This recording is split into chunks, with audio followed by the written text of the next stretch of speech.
your mind.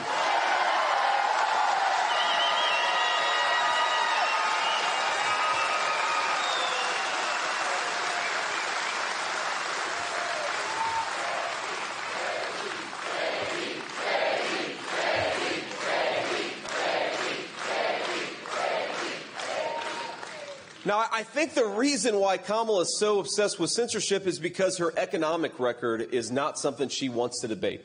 It's why she stands up in front of audiences. And my friends, I'm just too, I'm not shameless enough to be able to do what Kamala Harris does. Well, she'll stand up in front of a crowd and say, on day one, we're going to tackle the affordability crisis affecting American families. Or on day one, we're going to secure the southern border. And I think anybody with an ounce of common sense is saying, Kamala Harris, day one was 1,400 days ago. What the hell have you been doing the whole time?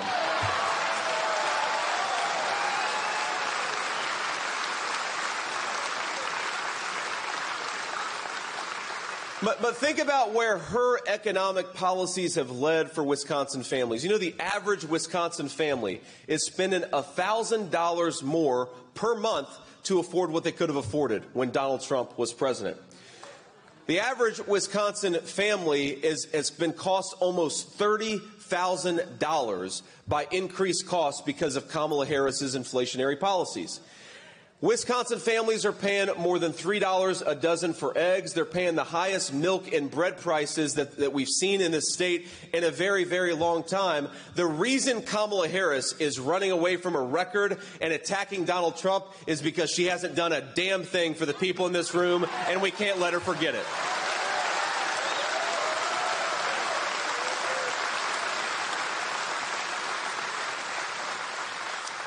Think about it. What Kamala Harris ought to be doing is saying, well, I did this and I did that, and that made your life better, and she can't do these things. She cannot run on her record, so she is running on a dishonesty that she's been nowhere near the Oval Office the last 3.5 years. Even though for 3 years we all saw her on TV bragging that she was the last person in the room when disastrous decisions were made, even when we saw her bragging for years that she was casting the tie-breaking votes on some of the worst pieces of the Biden administration policy, now you talk to Kamala Harris and you would think that she had never even met Joe Biden, much less served as his vice president for 3.5 years. And another way of thinking about this is Kamala Harris, her entire campaign is betting on the fact that she can lie to the American people. She's betting on all of us being dumb, and I think we're a hell of a lot smarter than Kamala Harris gives us credit for.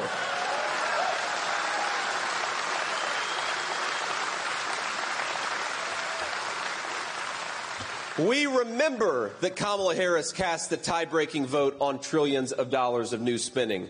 We remember that Kamala Harris bragged about opening the American southern border. We remember that Kamala Harris said she was the last person in the room when the disastrous Afghanistan withdrawal, when that decision was made. And I think while Kamala Harris is betting on all of us being, frankly, very dumb, I think in reality, on November the 5th, Wisconsin is going to send her a message. We actually remember. We remember your failures, and we're not going to reward it. We're going to send Donald J. Trump back to the White House where he belongs.